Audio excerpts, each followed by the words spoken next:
Good afternoon, everyone, and welcome to day 7, can you believe it, of History and Systems of Psychology. I'm excited to be with you on this rather rainy day. Seems like a good time to maybe eat a cupcake and take a nap, right? Or at the very minimum, be like Descartes and stay in bed and learn some history and systems of psychology. But alas, we're in a classroom right now, so and I think Descartes would probably, rather than eat cupcakes, he would eat pétaphores since he's French. Does anyone know what a pétaphore is? They're like these yummy, scrumptious little bitty cakes. So I have some bakeries I can suggest if you're interested in one. But that's an after class kind of thing. Anyway, okay, let's go ahead and get started. Here's our agenda for today. We're going to start with a 5-minute paper over what you remember on Chapter 3. And then we are going to finish, we're not going to review Chapter 6 at all, but rather we're going to review Chapters 2 and 3. Our exam opens online on Monday, and I'll be talking about that more in class this Thursday, so looking forward to that. Also, I still have a few grades for papers 1 and 2 that I've not yet posted. That's especially true if you gave me a hard copy. So if you gave me a hard copy, if you don't mind emailing me a copy as well, just to make sure I have that, and it's easily accessible. I'll finish up with the grades. Overall, very good. Nice job on the House of Wisdom assignment. The questions that you asked were very interesting, and I hope to be able to answer some of those in class on Thursday. Study guide will be posted, and we will go over that on Thursday.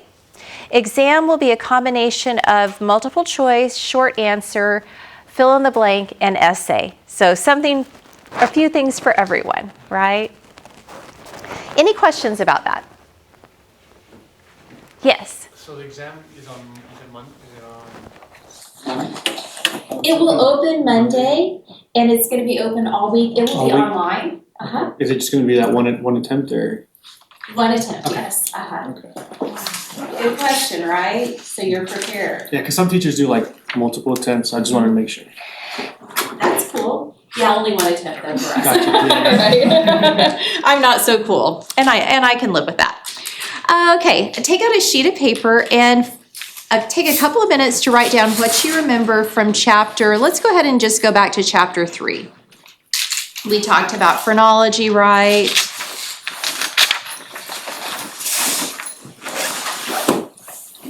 And talked a little bit about florins.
Thank you.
one more minute.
Go ahead and finish up whatever you're writing right now, and then we will go over some of these takeaways.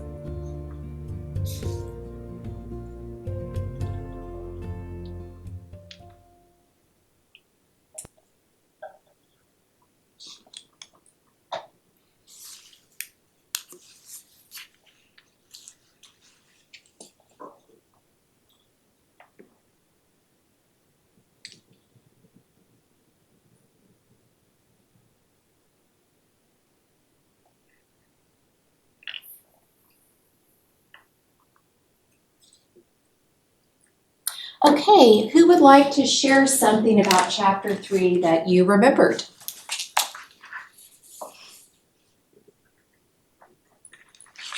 Who would be willing to share something? Gall originally came up with the idea of the phrenology based on the people he felt were more intelligent than he was. The shared characteristics of the bulging eyes. And he said, hey, maybe there's some sort of correlation to this. And kind of developed it into different organs inside the head, different brain organs as part of the bigger organ correlating with different aspects of personality or Yes, system. So, although Gall was a scientist in his own right, a lot of phrenology is backed by little science and a lot of presumption, a lot of these correlations, seeking correlations to possibly prove something, right? So in his case, he was trying to figure out what is it facially that gives people who do really well, why do people who do really, really well or do better than me in academics have, what's their characteristics? And the characteristics were bulging eyes, right? Okay, so others.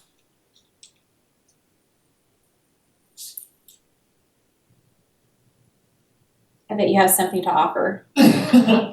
I discussed a lot about the concept of phrenology and the idea that it was like, the ridges and bumps that were personality aspects of somebody. And then I also kind of touched on what I tried finishing writing was like ablations Yes, by Pierre Florens, and how that kind of like argued against phrenology. Very That it's good. like more like localized. Right, so the ablation technique that Florens would use, there was a lot of thought involved in that. It was very step by step. And what he found did not correlate, for lack of a better word, with what the teachings of phrenology posited. Thank you. Good job. Others?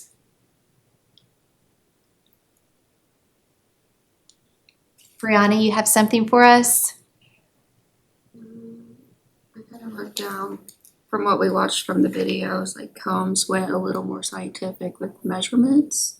Okay, so there was some science involved in phrenology, craniometry, right? But again, that was not necessarily used in the way that one would hope it would be used. but rather to distinguish differences and establish superiority of some people over others, right? Jose, I saw you writing a lot, so do you have anything for us? I guess just going off the phrenology again. Uh-huh. I think one of the things I remember was how a lot of them would collect the skulls, Mm-hmm. which I found really interesting, and a lot of them,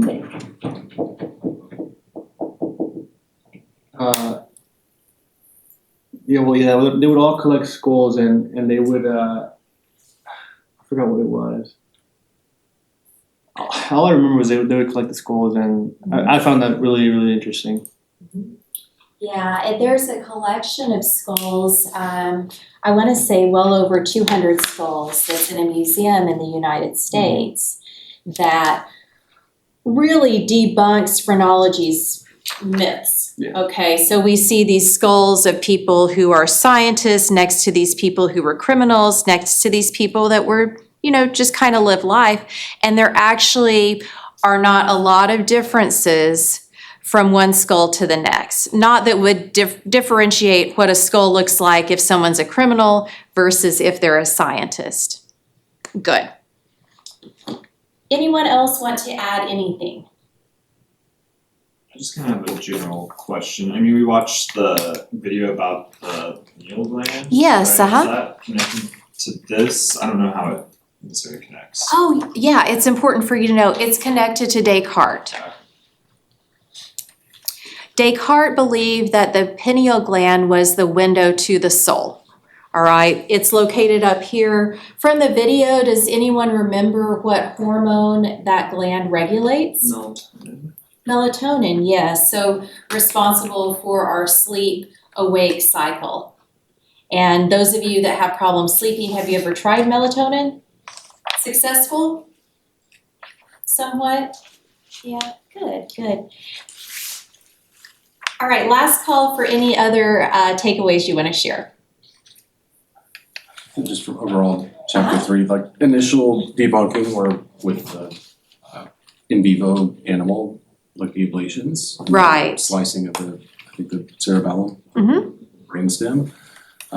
Later progressed to autopsy results with humans, and then to in vivo with willing participants that suffered from drug-resistant epilepsy, stimulating different parts of the brain, and that's when they were able to, I guess, more closely in vivo correlate like what caused, like stimulation, specific areas caused sensation and movement in specific areas of the body. Exactly. And we'll actually, if time allows, we'll watch a video on Penfield, who was a pioneer in that area.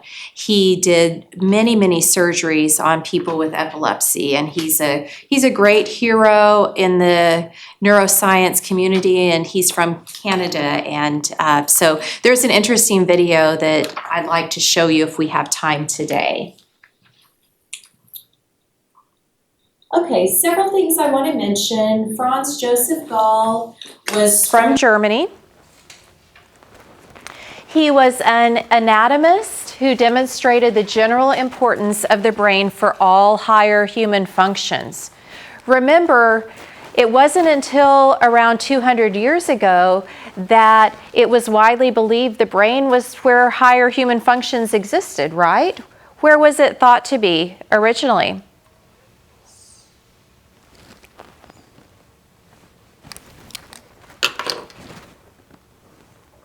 Heart, yes. That was my attempt at making a heart. Okay. Thomas Willis inspired Gall. He studied brain anatomy and made some big discoveries, such as the presence of gray matter and white matter. Tell me the difference between those two kinds of matter. What does gray matter do?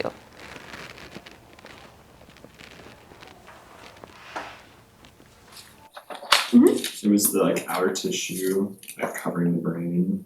Yes, So it's going to cover the outside. It's going to serve as a sheath in some cases. How about white matter? Should we take a look? Fibrous white tissue that occupies the interior layers of the brain. This was a really big discovery. And it was also interesting that finally people were spending time on this brain. As you may recall from our discussion last week, Aristotle looked at this brain as a pulpy mass. His words were, it's uninspiring. And how can something that looks like this, uninteresting, blobby thing, be the area of higher order functioning, right? Well, not everyone agreed with him, and they went a step further and started discovering there's way more than meets the eye in terms of the brain. So, Willis came up with the concept of gray and white matter. Gall added to that by identifying stalks of white matter that interconnected the two halves of the brain. So the right and left hemispheres were interconnected, and through that commissure, which we call today corpus callosum, right, we're able to send signals back and forth between the right and the left hemisphere. During this time, the idea of nerve cells came into being, again, not as we conceptualize it today, but it was a good step, continuing step in the right direction. Discovering there's this electrochemically active cell body, and that we have billions of things that they call neurons that compose the brain and spinal cord. When we're born, there's a proliferation of neurons, okay? And then there's a pruning process that takes place. So when neurons proliferate, that's called synaptogenesis. And then the pruning process is where the neuron connections that are used a lot, those are strengthened, and then all those extra neurons fade away. And that's okay. We don't want billions running around there all the time. And there's several times during life where you have that synaptogenesis followed by pruning. Anyway, for those of you interested in neuroscience, that's pretty fascinating, I think. There was also the discovery of the cortex, the outermost and largest layer of the cerebrum. And this was an area where higher order thinking definitely took place, different than the cerebellum. All right, we are looking at a phrenology mapping and seeing all the various descriptors that Gall had to describe aspects of personality and where they resided within our brains. Physiognomy was a related field, and that came into being a little bit before phrenology. And some of this was at work with Gall when he talks about the bulging eyeballs, right, where you're looking at the face. But physiognomy focused exclusively on the face. Someone has a strong chin. Have you heard that phrase? Maybe that means they're courageous, or the strength in the chin depicts how strong they are as a person. Long forehead, some people say, I have a very long forehead, so I would just say that must mean intelligence. But it's actually something that people said during those days. I don't know that it merits that statement. And we talked in class last week about the fact that we can judge people based on facial characteristics, right? And sometimes we see what we want to see. That's where that confirmation bias can come in.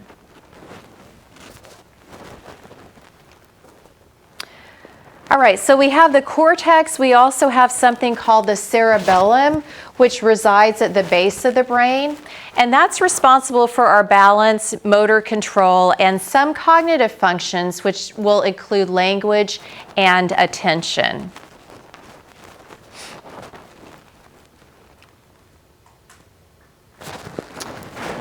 I want to make sure I'm not forgetting anything that's really important related to Gall. So let me take just a moment. Oh, you'll need to know this for the exam. Gall was the first great comparative brain anatomist. What does that mean? Someone's a comparative brain anatomist.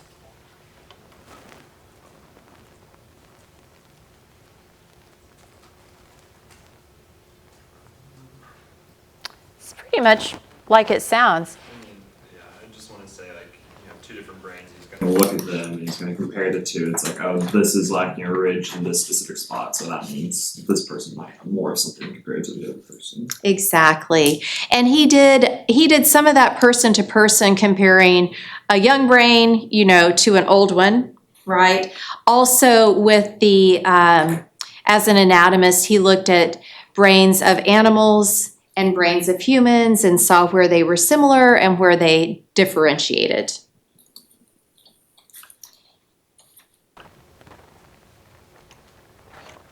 Okay. All right, so luckily for us, Flourens came onto the scene and was aghast by this concept of phrenology. He was very skilled in the act of ablation, and a lot of the studies he did were on animals. Okay, it's important to know that he did not discover the technique of ablation, but he refined it considerably, and he was very, very highly skilled. A lot of the ablation was on animals, specifically dogs. And he learned a great deal from removing the cerebellum from a dog, all right? So by starting to remove pieces of that, the dog's movement became disorderly and irregular. If you want to follow on page 107, I think I might have mentioned this in class on Thursday. I removed the cerebellum in a young but vigorous dog by a series of deeper and deeper slices or incisions. The animal lost gradually the faculty of orderly and regularly movement. Soon he could walk only by staggering in zigzags. He fell back when he wanted to go forward. When he wanted to go right, he was pulling to the left. So the disability became more marked as more of that cerebellum was ablated. Says he made great efforts to move and could no longer moderate these efforts. At this point, he hurled himself impetuously forward and did not fail to fall or roll over. Nevertheless, he was perfectly well. He had all his intellectual faculties and all his senses working. He was only deprived of the faculty of coordinating and regularizing his movements.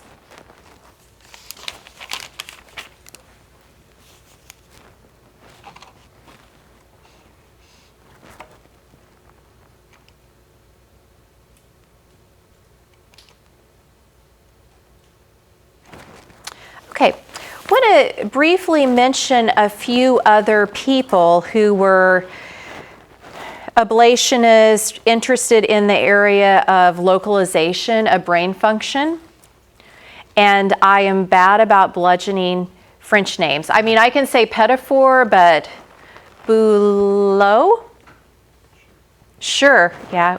We're in Oklahoma, so that probably sounds French, right? So this is a French physician who rejected a lot of phrenology, but felt that there was some truth to the notion of an area that controlled language in the frontal region of the cortex. And that is on page, let's see.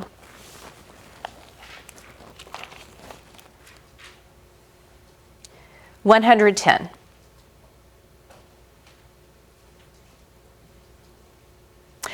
And to a certain extent, it led to Gall's hypothesis being kept alive. It says, however, the evidence was scanty because it wasn't considered important to perform autopsies on the brains of deceased patients who had suffered from speech losses. Nevertheless, he spoke at medical meetings and offered to pay 500 francs to anyone who could demonstrate a case of severe frontal lobe damage unaccompanied by speech disorder. No one accepted his challenge. So there you go. He's a little bit of a footnote, but an important one. There was a physician, however, who took him seriously by the name of Ernest Auberton. He had found a soldier that had been wounded by a gunshot to the left front of his head. And he'd recovered completely except for a soft spot where that injury had occurred. When the spot was gently pressed, he lost his otherwise normal power of speech. All right, so again, this is supporting the theory of Jean-Baptiste. Okay, how many of you have heard of Broca's and Wernicke's areas? Maybe from developmental psychology, probably touched a little bit on that in the language development part of developmental psychology, chapter 3 or chapter 4 material. Okay. Paul Broca is a really important figure within the speech and language community. He was the first establishment figure to effectively challenge Flourens. So Flourens had this idea that the cerebral cortex was fairly undifferentiated, all right? And that counteracted what Gall had said, right? His findings from investigations of motor aphasia, beginning with the case of Tan, ushered in a new period of interest in the localized functions of the brain. So we're back to saying, yes, there are localized functions of the brain, but we have scientific backing that's coming along now. What I'd like to show you right now is a short video. There's an expert in speech and language who's going to be talking about these two different areas. And there will be a question or two on the exam related to this video.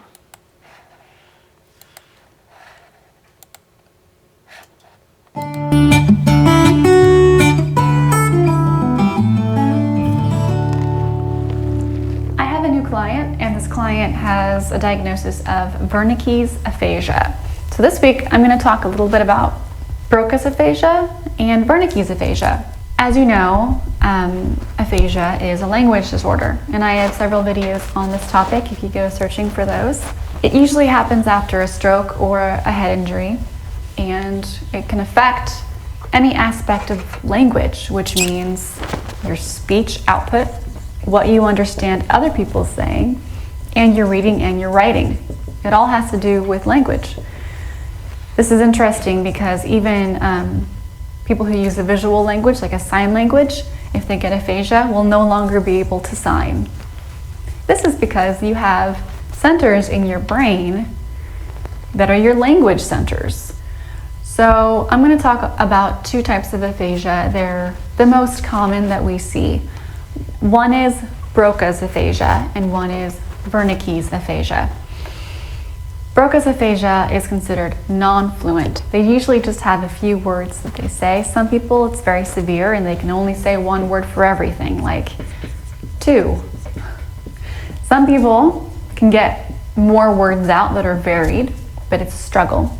Now with Broca's aphasia, trying to get the words out, I have videos on how to cue someone with aphasia, and that's kind of what you do in various levels, given specific cues. Now, with Broca's aphasia, most of what they hear you say is understood. Of course, there are different levels of this, but their comprehension is pretty good. Wernicke's aphasia is kind of the opposite. So with Wernicke's aphasia, it's called a fluent aphasia, where you're consistently saying over 7-word utterances. Now, the interesting thing is that doesn't mean that it's speech that you understand. So a lot of the time with Wernicke's aphasia, they speak in jargon or fake words or strings of real words that don't make any sense. So they'll say, oh, down the way, God, I remember, and then, oh, the woman and red, and they'll just, you won't even know what they're actually saying. Some people don't understand anything that they hear. Some people understand a little bit more, but there's a big deficit in comprehension. Now, as you can imagine, that would be very hard to work with. So with Broca's aphasia, where they understand, but you're trying to get the words out, you can cue someone to get the words out. You can give them strategies and clues to help them to communicate. With Wernicke's aphasia, where the comprehension is low, it's a whole different ballgame. You have to work on them understanding language to even get to them changing their speech output. So if you can imagine, if they don't understand you, they're not going to understand themselves. And as a reminder, aphasia is not a decrease in intelligence. All of that is still there, it's just the language. So someone with Wernicke's aphasia who's talking in this jargon isn't going to know that they're saying it wrong. So how do you help someone who doesn't know they're speaking incorrectly and doesn't understand you? You can imagine how frustrating that would be. If you're experiencing this with a family member, don't be surprised if they are very frustrated or angry or sad, whatever their emotion is. Well, you find a speech therapist to work with. So some things that I'm doing with my new client with Wernicke's aphasia, he has very limited comprehension, but is very fluent. We're doing something called visual action therapy, where you trace your hand and objects, and then you place the objects with a picture to know that the object is associated with something. So it's more visual understanding, and then you work up different levels. We're also working on using gestures, so I'm teaching him how to gesture to be able to communicate. And then we're working on automatic phrases.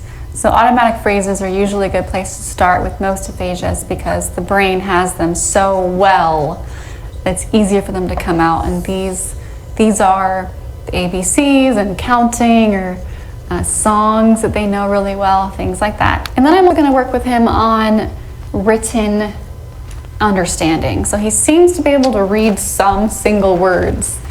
So that'll be really helpful, I think. Nobody should go without being able to communicate. Being able to communicate is a human right that we're all born with. If you know someone who has aphasia or for any reason has difficulty communicating, find a speech therapist in your town or get a hold of me and we'll find a way to help you out. Thank you so much. Please subscribe. I put out a video every week and I'll see you next time. All right, want to make mention of a couple of the points in the video. Broca's and Wernicke's aphasia is very different, right? So different parts of the brain are impacted and there are different results based on what part of the brain is impacted. People with Broca's aphasia are non-fluent, so they have difficulty saying anything more than a word or two, but the comprehension is still there. Any of you have a family member who's had a stroke, something of that nature, and has been affected somewhat by that, perhaps? It can be really frustrating for people. But when you think about the ability to read and things, that's going to be retained, right? The ability to understand, we take it for granted until it's gone. And so they are able to understand, but there's a lot of frustration because they can't speak back to you. For this, using cues and strategies to find words appears to be pretty helpful, right? She talked about some cues and strategies you might use to help them expand these one-word utterances. Wernicke's is a very different thing. People with Wernicke's are quote-unquote fluent, but that doesn't mean that they make any sense. They can talk, they can say a paragraph's worth of words, but whether you understand anything in that paragraph or not is up for grabs. Where they are suffering is they don't have any grammatical structure anymore, right? And what happens is they become very jargony. With this one, comprehension is low, but even within that low range, there's some variability. So you might have someone who has a little bit higher comprehension abilities, but it's going to be fairly low for them. The speaker talked about working with someone with this aphasia and some different things that she could try with her client. One being visual action therapy. And tell me what she was talking about in terms of visual action therapy. What did she say she was doing with the client in terms of their hand? Like she's gonna make her like trace the hand and then go with that and see how they correlate to each other. Yeah, so using the sense that's there and that's very powerful, and then going from there. Also, gestures may be helpful.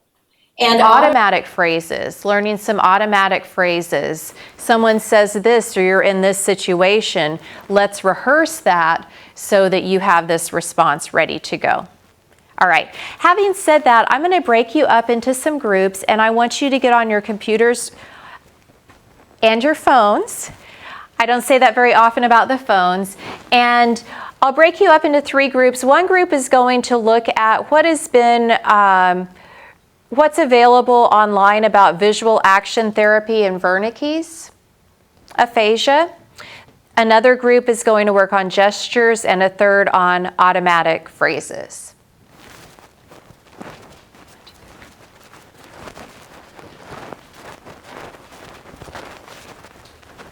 Let's do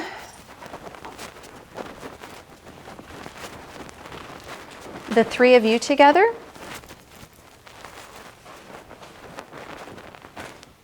The 4 of you together, and the 3 of you together. Okay? So you can just like roll over if you want to. So I'm going to be... Yes, you're going to be with them. Okay. Yeah, just up one more. And the 3 of you are going to, yeah, so you're going to be with this group, and then you're going to be with this group. Okay. Yeah, perfect. Thank you.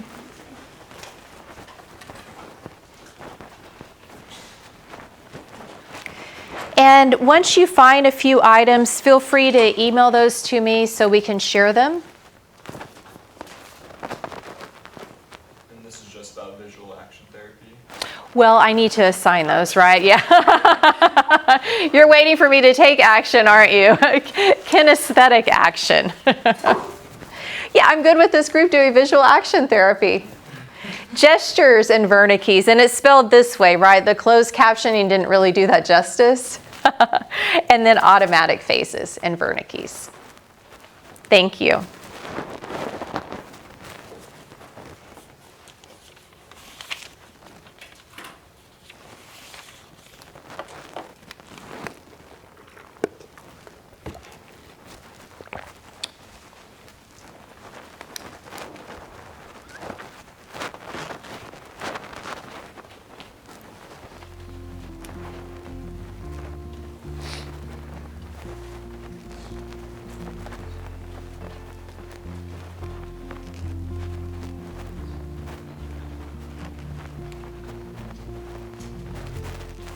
So you said we're supposed to, can you say one more time what we're supposed to do with the topic we get? Oh, sure. I want you to find out, well, see what you could find out online about it and maybe where it's being used. And that can mean a lot of different things, right?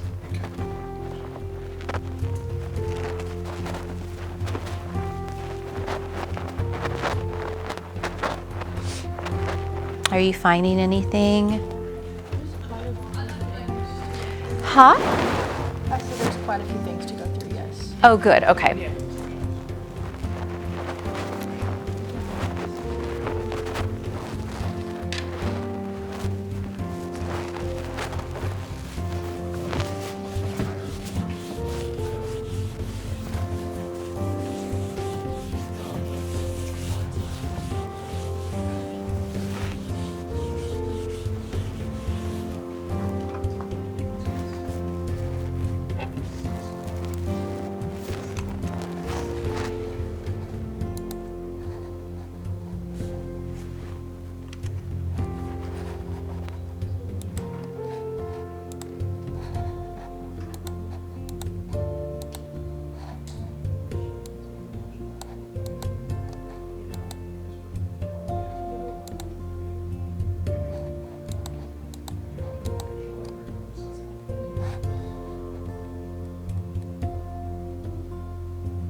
Oh, just one person is fine. I want all the emails. Thanks for asking. I'll pretend they're Valentine's, okay?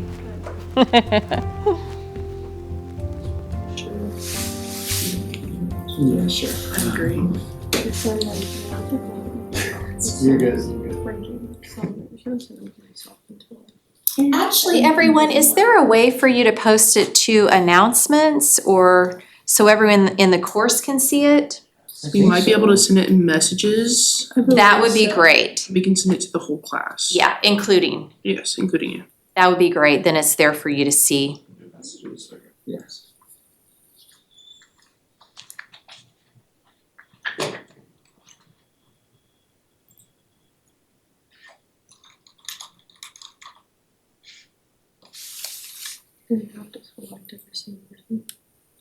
Do we? I thought there was a whole class. Yeah, you just have to select your recipients and I'm assuming with the select them all. Dang, well, Which is, Let's check my name out. it says in all instructors, I'm sure that just includes like for. yeah.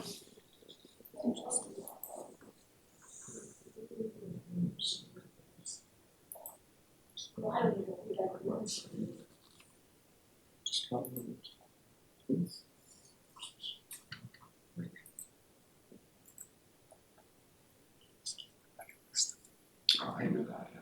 Well, I don't know, that's fine.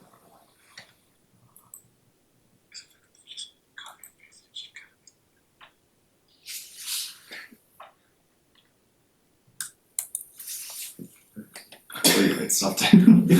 How many like websites is like our goal? Like how many would you like? One or two? Okay. Yeah. If you have more, that's great. I like overachievement, but we probably won't be able to look at all of those in detail. I'm gonna let this in case. Okay.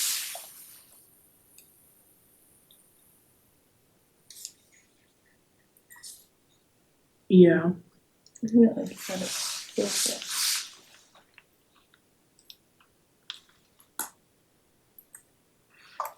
If I give you about 2 more minutes, will that be enough time to send these links and be able to briefly talk about them?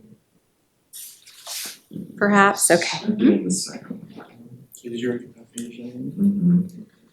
So there's two. Is there if I put my website where it's like the 3 different steps? Yeah, we can I do was that. just trying to find another one and it was like, Did you see mine? Mine was the second one that pops up when you Google visual action therapy. I saw that one too, yeah. okay, yes. Okay.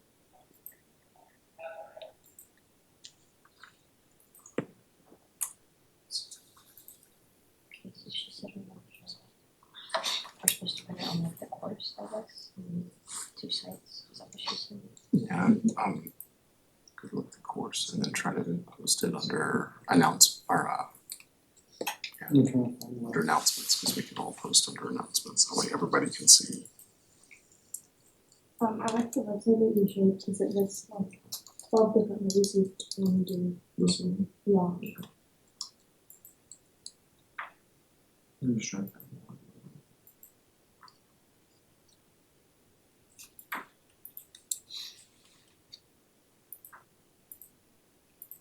I mean, maybe this one's kind of good, it's like, we can evaluate what causes actual aphasia.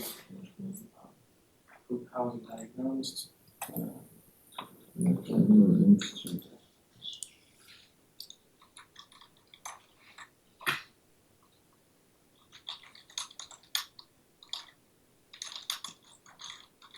we already have 3, right? No, this is.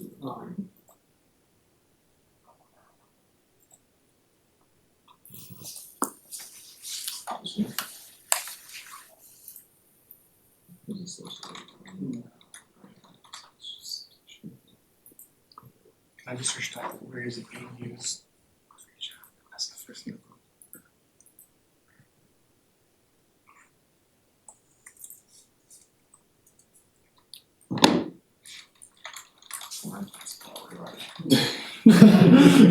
And that's, yeah, that's the, there you go, that's the site.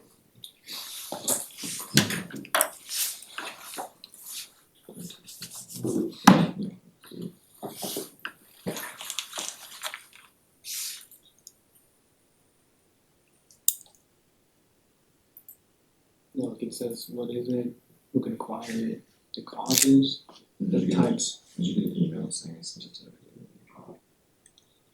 No, I don't think I did it right. Not yet. No, I did not do it right then. It's not all instructors. Keenan, how did you send it to everybody? I clicked everyone's name. Gosh dang it! Kaylee, way to go. That's the only way you can do it, gosh dang it. Not bad. I've had a girl send like multiple messages like that to like our like 60+ groups. Oh, wow. Is there really not a way other than clicking everybody's name? Because I think all instructors would just be. It's just her, I think. I just sent the email too. Mm-hmm. You know, if you need to just do that, that's fine. I don't want to take much longer on the process of, I mean, I've already sent it to you, but Okay. nobody else can see it. All right. Now, let's see. It's up to you. I'm used to It's up to you if you Canvas. wanna- You guys Can't do that on wanna- I'm not seeing anything that most of us are gonna be able to read and understand. You would click it. Yeah, Well, here's how Tiger in everyone- general, because like I think I I can didn't know. talk about it more easily than I can post. Yeah. Yeah, I'm just putting these Sorry, on. sorry. This is interesting, using the combination of speech and gestures at the same time to like understand. This therapy.com. Yeah, I think that's one. These are like the. Yeah. Oh. The first one, There is left off. That's what they were saying. just kind of talks about specifically about that section, talks about the meaning of the level of meaning for the gestures ties to the relationship you have. Maybe doing more gestures. I think it's very specifically the more. Yeah. Okay, you know what? Let's just go ahead and do this, and if you haven't shared yet, that's okay. We will talk about this, and then I will make sure all of these links get posted to content. How does that sound? Okay, all right. You were our first group, so let's hear from the four of you. What did you find? We read that it was better for nonverbal therapy rather than verbal therapy because the demonstrator or instructor, therapist doesn't have to talk. You can demonstrate it with like putting pictures to objects and things that don't require speech. So. Okay. We also found that most of the people that do have aphasia are like usually middle-aged or older, but anybody could acquire it. And I think it said about 1 million people in the US currently have it. It's a lot of people, A lot right? of people, yeah. Yeah. Anything else? And the second link, it kind of does a 12-step process on how to like help somebody if you have a family member and you can't afford therapy. There's a 12-step like Can very you share a simplified. couple? Well, yeah, it just says placing objects on pictures, so you need a tangible object versus what you're visually looking at. Placing pictures on objects again, pointing to the object use training, action picture demonstration, follow action picture commands, pantomime gestures, recognition, production, and demonstrations, and then representation of hidden objects also. And then there's a YouTube video that goes along with that. Oh, excellent. All right, good resources. So our first one was by Taylor and Francis. It was like a case study basically, and they just kind of proved, I guess, that where did it go? It says, so like the conclusion was, despite severe spoken language impairment, speakers and partners can develop common ground for successful collaboration, referencing by effectively using hand gestures. So basically just saying that there is a connection between the hand gestures and aphasia. And then our other one was the NIH one, like the National Institute of Health. And we kind of looked at just one specific section of it. It was the use of coverbal gestures in aphasia. And it was kind of saying that while you may be using like more hand gestures, it doesn't technically mean that, like the gestures don't exactly mean more. So you could have Okay, so worse more aphasia. isn't More isn't more. better. Yeah. Okay. it can be, so like, you know, your gestures could have more meaning, but that's not typically the case. Okay. It's more dependent on the cognitive. The cognitive level. The cognitive level of the patient. Okay, yeah, and that makes a lot of sense, right? It may be that someone has damage not only to Wernicke's area, but other damage that's taken place or not, and that would make a difference. Good. All right, third group. Remind us of your topic. So, using the automatic phrases, Okay. I think they might have, I didn't see a whole lot that would have been perfectly useful for like a non-medical. Like, I saw a few research papers, but nothing that, without a lot of medical jargon that Okay. you really wouldn't, most of us probably wouldn't understand because of them. But the idea behind it is to, because when you use automatic phrases, it doesn't require, like, you don't have to use the speech centers of the brain to reproduce it. Like one of the things I don't think our book even mentions, but like Dr. Broca's patient Tan, they named him that because Tan was just about the only word that he could say. So you do, hey, how are you today? Tan, Tan, Tan, Tan. Occasionally, the only other words that he could say were the occasional curse words mixed in with it. Because those don't come from the language cortex. It's just you smash or accidentally, kick the bed frame with your toe, like It pops, pops tends to out. pop out, yeah. it just pops out. So you don't have to think about, I need an expletive to express my concern. So it just kind of pops out. One of the things the automatic speech patterns do is maybe like, hey, how are you today? I'm good, how are you? We don't necessarily think about it. It's just something that pops out. So it facilitates communication. Yeah, and That's as the an idea behind it. yeah, a good example. And as an aside, have you ever had anyone really tell you how they're feeling? Can you do that? Sometimes. I'm always a little bit amazed, even though I've asked that question. A lot of times we do have that pat response. So the power of pat responses. And then you can get thrown when someone says, well, actually, I'm not doing great. Let me tell you what happened. Or actually, I'm wonderful. Let me tell you what happened. Anything else you want to add? So one of the just the actual lived experience, like I worked as a paramedic for 20 years. So one of the things when I would always try to teach coworkers, like neuro was one of the things that I really, really liked.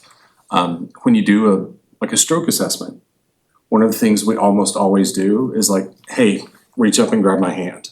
So if I do this, like if you get somebody, even if they don't understand what I'm saying, same as if I go up to you and go to shake your hand, I don't have to say a word. You understand, like, hey, you're gonna reach out and shake it. Whereas if I just hold my hands up like this and say, I need you to grab my right hand with your right hand and squeeze as hard as you can.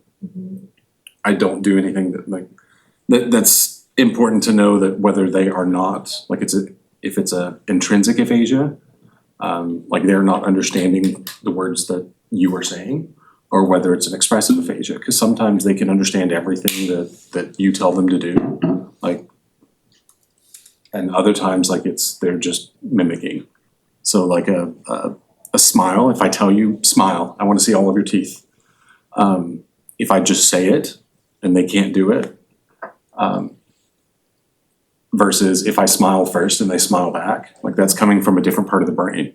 So there's a lot of neuroplasticity, like there's a lot of repeat, like a social smile comes from a different place than a smile at something that's you find humorous.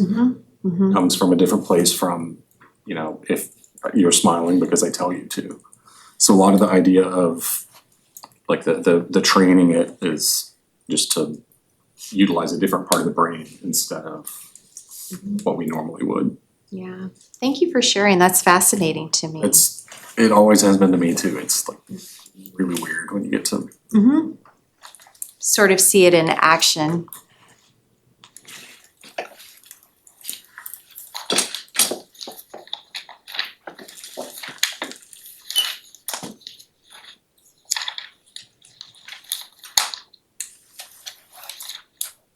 All right, there's someone that's really important to mention in our chapter, and this is a person by the name of Wilder Penfield.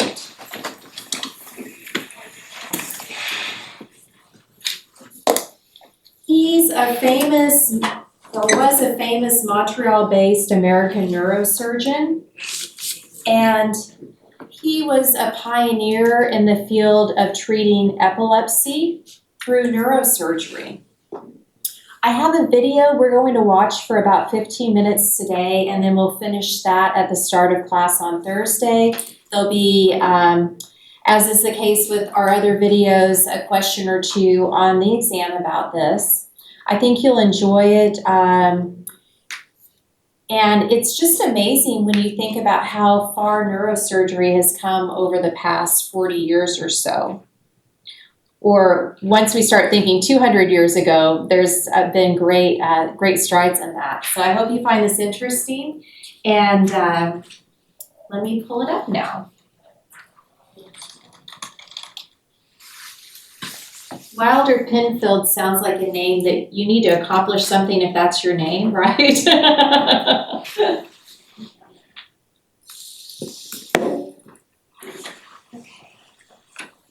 Here we go.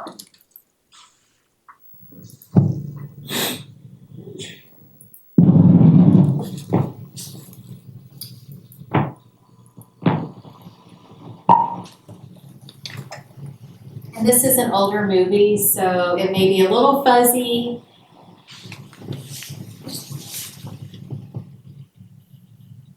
It's one place to. And when we've got that done, we'll start checking your speech, all right? Okay. You've been awfully good. Everything's going fine. We'll go through now a series where you can count backward from 10 to 1. If you have any trouble, we'll ask you about it afterward, all right? Okay, just try it now. We'll do just a run through. 10, 9. It's called the Montreal procedure. They're operating on the brain. The patient is awake. Very good. All right, again, please. 10, 9, 8, 7, 6, 5, 4. They're looking for something. 2, 1. The surgeon today is Dr. William Feindel. His patient has epilepsy.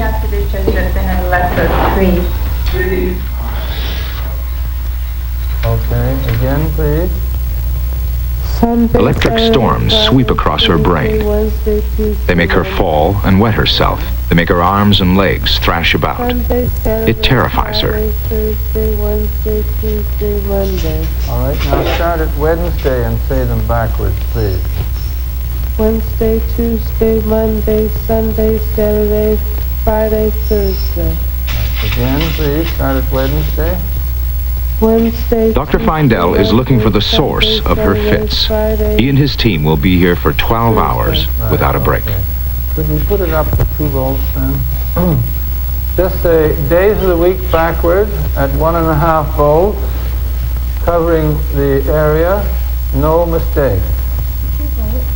2 volts now. Like many surgeons, Dr. Feindel learned this operation right here in the Montreal Neurological Institute. His teacher was the man who built this institute and pioneered the operation. A man who in his time was called the greatest living Canadian, Dr. Wilder Penfield.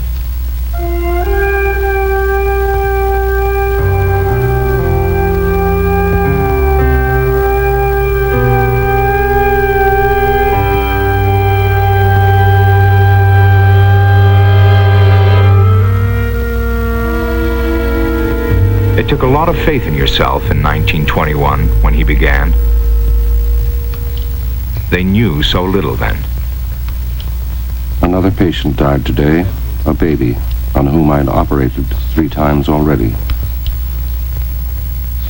Brain surgery is a terrible profession. If I did not feel it'll become very different in my lifetime, I should hate it. Neurosurgical work was very new at that time, and of course it was running into the usual difficulty of acceptance of any new technique. A lot of it quite justified because, of course, the mortality, the post-operative mortality, was very high. Dr. William Findell. The amount that you could do for a patient in those days, neurosurgically, was very limited. And all the neurosurgeons from the turn of the century onward had a pretty difficult time establishing themselves. Penfield revolutionized the study and treatment of the brain. His patients presented him with astonishing revelations that led him on a lifelong search to understand the brain's deepest mysteries. It was 11 years ago that you were here. And you had as a little girl, around 7, an illness that left its mark. And so you began to have attacks, which began, I remember you telling me, with a feeling of fear. You remember we studied you with the X-ray, with electrograms, saw the pattern of your attack, and there was only one place it could be, and that's right here in your right temporal region. And so we opened it up there, didn't we? Yeah. Under local anesthesia. Do you remember the pain? There was no pain. Well, that's good. It's nice of you to say so, anyway. Well, it wasn't. And that showed the underlying brain. This is the brain. Now, when we stimulated at 3, you had a tingling in your thumb. You've probably forgotten now. Not very clear. Then underneath this, we stimulated, and to my astonishment, you said, I hear music. Then I repeated it without warning you a little while later. And you said, I hear that music again. Tell us what you heard. Well, I heard what sounded like an orchestra playing, and I asked the nurse where it was coming from, and she asked me the name of it. But I said, I know the song, but I can't think of the name of it. And then I stimulated it again, you remember, and asked you about it, and you hummed it. Will you hum it now, you remember? Yes.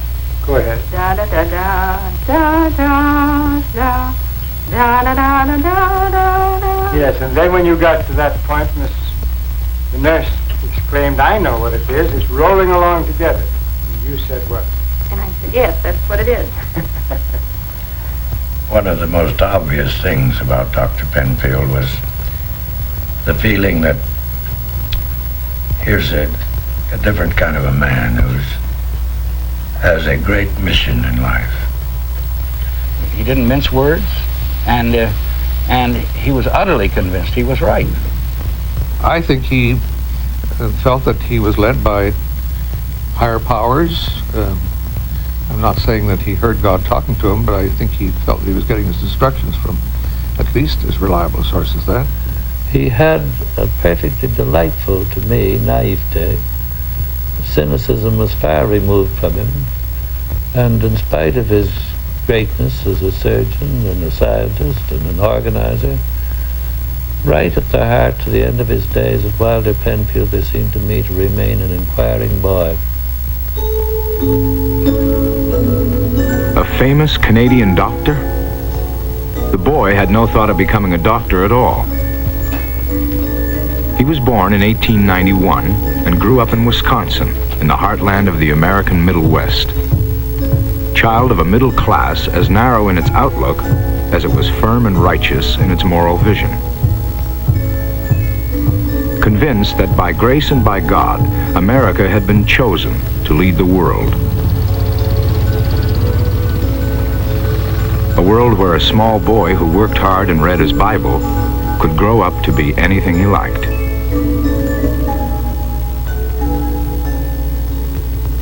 In 1909, he left to go to Princeton, determined to become a Rhodes Scholar.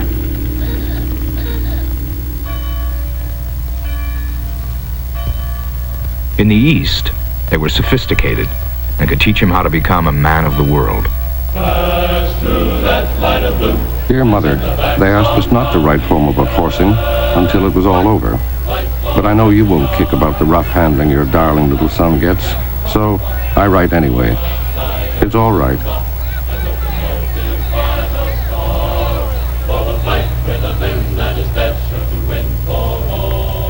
Dear Mother, Eastern girls certainly deserve the prize for flirting. Miss King immediately got her eyes into action, telling me she was crazy about me, etc. Eyes like Miss King's usually get what they want, and I'm glad I made no fool of myself. It'll be good to get back to the gym. I've missed it.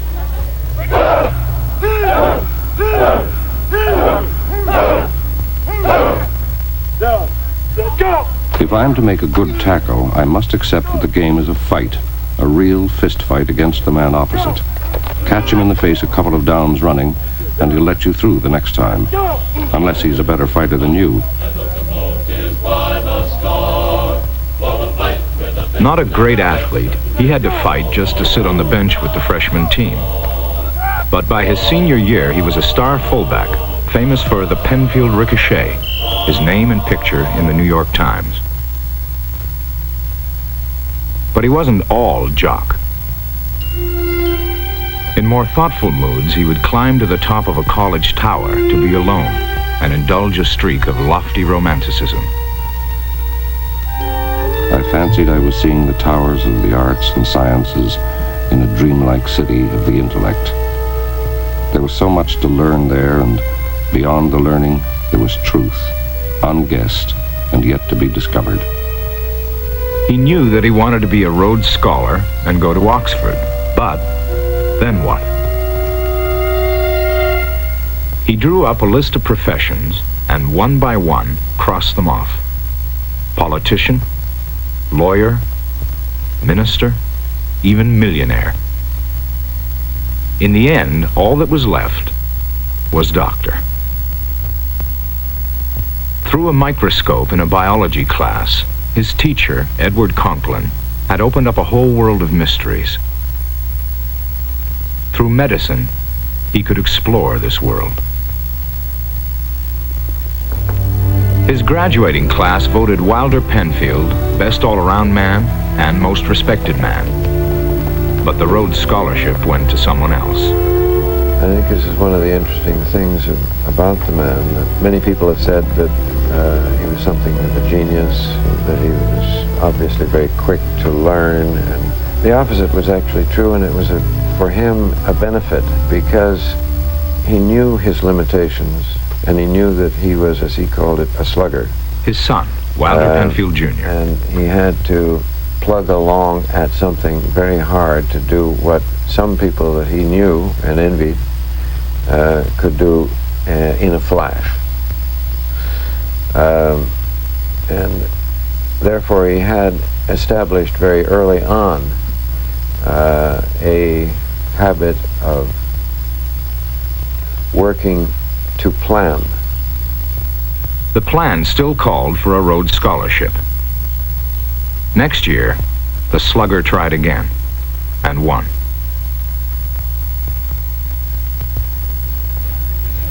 "1915 was not a good year to go to Oxford. On the plains of western France, Europe was bleeding to death, and the students of Oxford were joining the rush to the trenches. Wilder was one of the handful of foreign students who took their place. America was neutral, but the empty quadrangles were still a bitter reproach to a red-blooded young man. Still, it had its advantages. Most of all, a chance to get to know one of his teachers, Sir William Osler. A Canadian doctor with a worldwide reputation, Osler was the perfect model for a young medical student. Penfield learned from Osler that medicine was much more than just healing bodies. Being a doctor was a high and noble calling. He is the least sentimental and the most helpful man I've ever seen. If I were not so dumb, I should have the nerve to hope and dream I might follow in his footsteps. After a year, Wilder grew tired of watching the war from the sidelines. During term break, he set off for France. He never made it.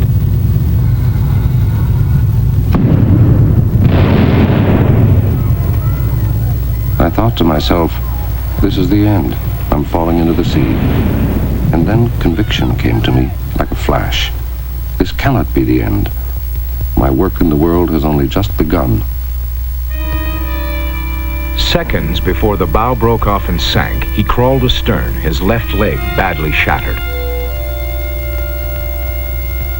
He was convinced that he had been saved for some great purpose. Penfield headed back to America to finish his studies at Johns Hopkins Medical School. There he watched the surgeons at work and decided that surgery was the place for him. It's nothing but skilled carpentry work with a lot of daring, knowledge of anatomy, pathology, and judgment. I'm glad I've done some carpentry. The rest must be hammered out. But he had not gone into medicine to be just a surgeon. At Oxford, he had studied under Sir Charles Sherrington, doing pioneering experiments on the brains of animals. Wilder's imagination had been sparked. The brain was the seat of the soul. There, if anywhere, life's ultimate secrets would be uncovered. And Sherrington was an inspiring teacher. I looked at the world through his eyes and came to realize that here in the brain and the nervous system was the great unexplored field, the undiscovered country in which the mystery of the mind might someday be explained. It seemed there was only one place for him, brain surgery. He went to Boston to work with Harvey Cushing. Cushing was the most successful neurosurgeon in the world, but even he lost more patients than he saved. The workings of the brain were still a great puzzle, and the surgeon's work was mostly trial and error.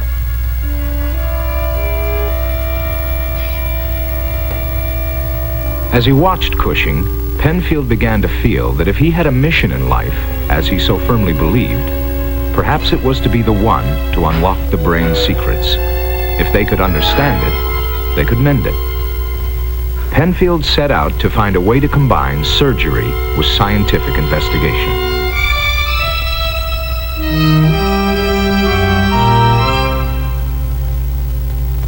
In Germany, a brain surgeon named Ottfried Förster was operating on once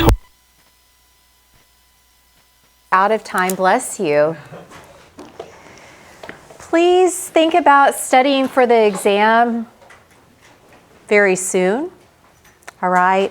Like I said, we'll have a study guide on Thursday and we'll finish up with chapter 3. I also need to circle back to chapter 2 and talk a little bit about Locke and then should be good to go. So enjoy the rest of your day and I will see you soon.